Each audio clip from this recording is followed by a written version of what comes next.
In this video, I'm going to share with you 7 things you need to do before you decide to pay off any debt that has been sent to collection. Hey, what's up everybody? Ralph here. So if you're unfamiliar with my story, let me share with you that back in 2016, I had about like $30,000 of credit card debt that had been sent to collection. But in 2018, I was finally able to pay them all off. So when it comes to debt collectors, I have a bit of experience. So my goal is to provide you with the information you need to navigate how to pay off any debt that you may have that has been sent to collection. So let's get into the first thing you need to make sure you do before you decide to pay off that debt. So the first thing you want to do is when you receive a debt collection notification is you want to make sure that you're confirmed that the debt is actually yours, right? Because there's so many debt collectors out there, they're just trying to collect money, right? Like when you have that original creditor, let's say Discover, and then they sold the debt off to you, there's a lot of debt collectors that say, oh, here's an opportunity to collect some money. So you want to make sure that you want to say, all right, you know, if I owe this debt, I want to confirm that I actually owe this debt, because sometimes you may forget. So the first thing you want to do is you want to look at the balance, right? You want to make sure you look at the balance and see if it's correct based on previous debt or whatever. You want to make sure they're actually correct. And the next thing you want to do is like whoever is the original creditor, like let's say Discover, you want to give them a call and ask them, did they sell the debt to? Did they sell the debt and who did they sell it to? Once they give you that information and you say, okay, that's what they sold to, the next thing you want to do is that the actual creditor that you owe, that is sending you that information, you want to dispute that letter that they sent. All right. So once you receive that letter from the creditor, within 30 days, you need to send them a dispute letter and ask them to validate or verify that you actually owe them the money. All right, because a lot of times they have to make sure that they can prove that you owe them the money. They have to, there's certain things that people require for them to validate that the debt is actually theirs and that you owe them the money. And it's important to do that because there's so many debt collectors out there just trying to make money. So you want to make sure that you actually confirm that you actually owe that debt, and if you do owe that debt, that they're the ones that you owe the debt to, right? Because like I said, the original creditors, they sell it off, and they sell it off to a bunch of different creditors, and a lot of creditors buy it off, and they say, all right, let's make a quick buck, and they buy it for pennies on the dollar. So you want to make sure you confirm it's actually yours, and if you confirm it, make sure that they're the ones that you owe the debt to. The next thing you want to do is you want to check your state statutes of limitation. This is the amount of time that a collector has before they can actually collect on the debt. Let's say like a certain state is 6 years. So if 6 years have passed and no one's collected debt, then they're no longer required to collect on that debt. Now they can still come after you, but they can no longer try to like sue you in court. All right, so it's important to make sure that depending on whatever debt you have, let's say you owe that debt, you want to make sure whatever state that you're in, you want to make sure that you verify what is the statute of limitations, because if that debt passes that statute of limitation, then the debt collector, they can keep coming after you. They can probably send you letters, notifications, but you no longer are obligated to pay them that debt. Or if they try to sue you in court, you can easily just say, it's past that statute of limitations, and more than likely that you won't have to owe them that money. So make sure depending on the state that you live in, you want to make sure that you check your state statute of limitations. The next thing you want to do is know your rights, right? Because as a consumer, you have certain rights when it comes to dealing with debt collectors. And I know that dealing with debt collectors can be a scary thing for a lot of people. Just talking on the phone, knowing that you owe money can be kind of intimidating to deal with them. But the thing you need to understand is that you as a consumer have rights, right?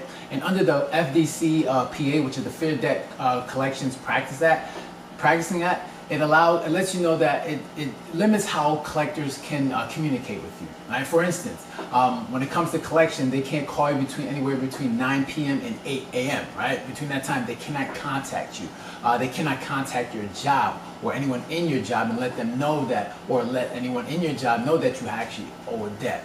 The other thing is they can't harass you, threaten you, or verbally abuse you. So when you're on the phone with them, they can't talk to you in a certain way, or you can actually sue them based on the FDCPA. So I know how intimidating it can be. Even myself, like when I was negotiating to pay off a debt, it was kind of scary to actually like give them a call and be like, all right, I want to settle this debt, because it's intimidating. You're dealing with someone that you owe money to, and it's just not something you've dealt with before. But understand that you have rights as a consumer, and there's a certain way that they can communicate with you, and they can't threaten you, they can't verbally abuse you, or they can't harass you. They can't say, oh, if you don't do this, we're gonna take this. That's a threat. They can't do that, and they just can't call you at certain times. So just know that as a consumer, you have a lot of rights when it comes to debt collectors. So it's important to make sure that you understand your rights, and like I said, look under the FDCPA, which is the Fair Debt Collections Practice Act. It just limits how debt collectors can communicate with you.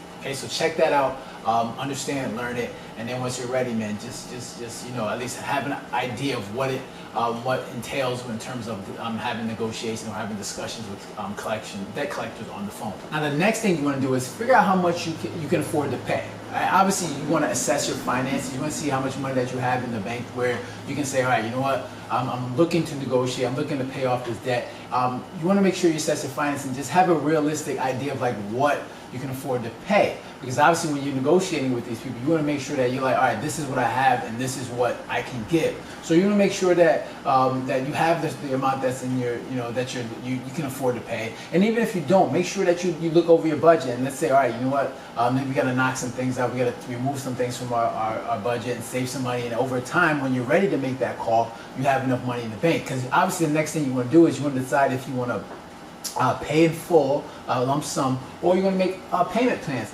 Like I would recommend that you actually pay lump sum payment instead of making payment plans, because obviously like the more payments that you make, it's just easier for you to, let's say if there's an emergency that you lose a payment. You forget to make a payment, and all that does is it's going to restart the clock on that whole debt again. And like I said, remember there's a statute of limitations. But let's say you start making payments, and now you have another, and you miss a payment. Now it's a whole another 6 years, depending on your state, where you have until a debt collector has until they can collect that payment. So you want to make sure that you look over your finances and see how much you can afford to pay. I would recommend doing a lump sum. But if you don't have all the money right now, depending on how much debt you have, then obviously like try to do the least amount of payments that you can. So like, if you don't want to do 10 payments, try to get the least amount of payments that you can in order to get rid of this debt. All right. Now the next thing you want to do is we're going to get to the negotiating a payment plan. Now, like I said, I recommend that you do a lump sum. And when you're negotiating, and let's say you have the money, and you say you want to do a lump sum, ask that collection agency to see if you can do, let's say, if you're going to make that lump sum payment, ask them as you're negotiating, would you be able to do a pay for delete, right? Or paid in full after you make the payment. Now, what this does is obviously it helps you. Once you make that, if they agree to that, what happens is once you make the payment, they're going to remove that from your credit report. Now, the thing is, you need to understand that they may not agree to it. And the reason why is because of the FCRA, which is the Fair Credit Reporting Act. Now, this requires collection agencies to report accurate information. Now, technically, that's not the most accurate information, but it is something. It is something that you can use. Technically, they can't. They can do it, but there's a gray area of whether it's legal or not. Because, like I said, according to the FCRA, they have to report accurate information. But you know what? I would still ask them, because they may be willing to do it. Okay, so let's say once you're doing the negotiating, let's say, all right, if I make a lump sum payment, will I be able to get a pay for delete? Ask them to see if I'll pay this lump sum if I can do a pay and delete or a paid in full. Now, if they say no, then obviously you can keep on negotiating if you want. If not, then obviously you're gonna try to have to go negotiate the number of payments. All right.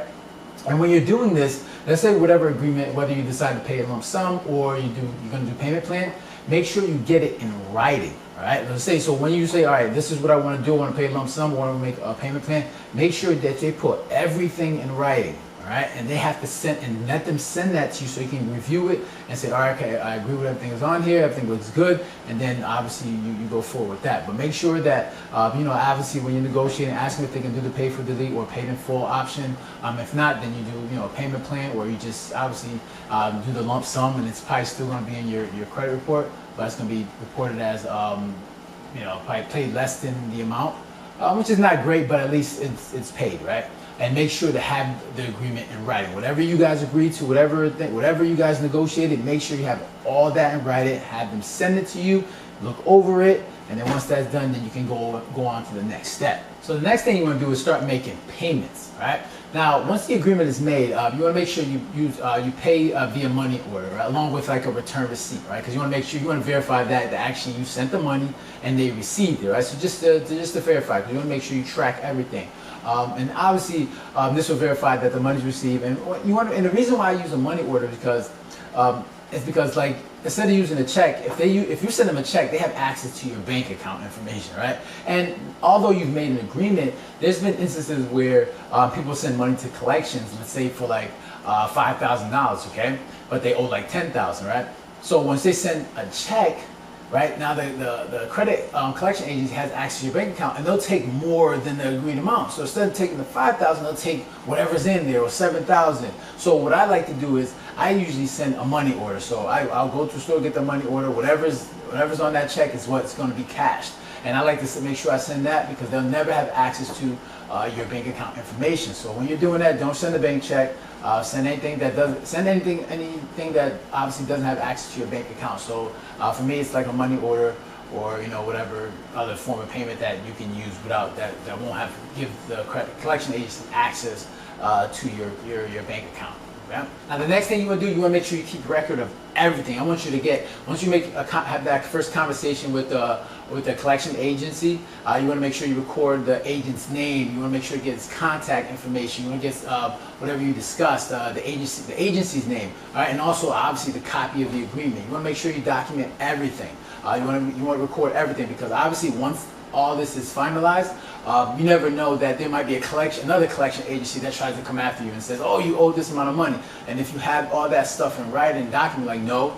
And if they try to sue you, you have all this in writing saying, no, I settled this, I'm done with this, I don't owe anybody money. So you want to make sure you hold on to that. I still have documents from, I think like 5 years ago. So I don't know how long you should hold it, but you want to make sure you hold it long enough, just in case that some other creditor tries to come after you and say that you owe the money, right? So just have a record of everything, and also record the agent's name, just in case, like, the agreement gets screwed up, and you want to be like, oh, I spoke to so and so, and this is what we agreed to.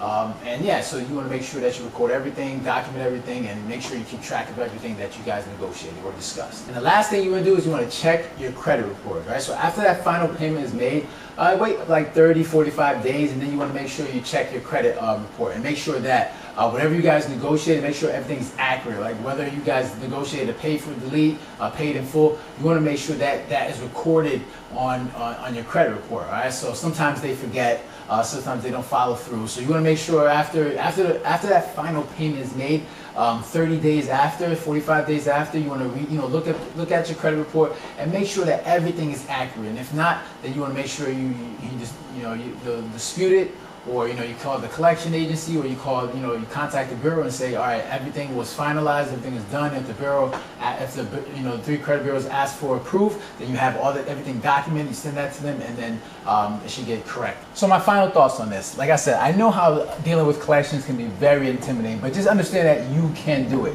And just like I said, understand that you do have rights as a consumer, and although it can be scary, that it's a satisfying moment to know that, all right, you have the funds to make these payments, to settle this debt, and that's what you should do, right? So if you have the money, just give them a call, and just know that you have your rights as a consumer. Just talk to them, discuss it, come with a plan, and make sure you get everything in writing, and then everything should go pretty smooth. So as long as you have the money to make sure you make the payment, like I said, recommend a lump sum. You should be able to get this done. I've done it before. It's a good feeling. Make sure to know that you've paid off this debt. You've gotten this burden off your back. And once you've done that, then you can move forward with your life, and also make sure that going forward that you can make responsible choices when it comes to managing money. All right. So if you got any comments or questions, make sure to leave a comment down below. Hit the like button, share, and please do not forget to subscribe. All right. So you guys take care and have a good one. Later.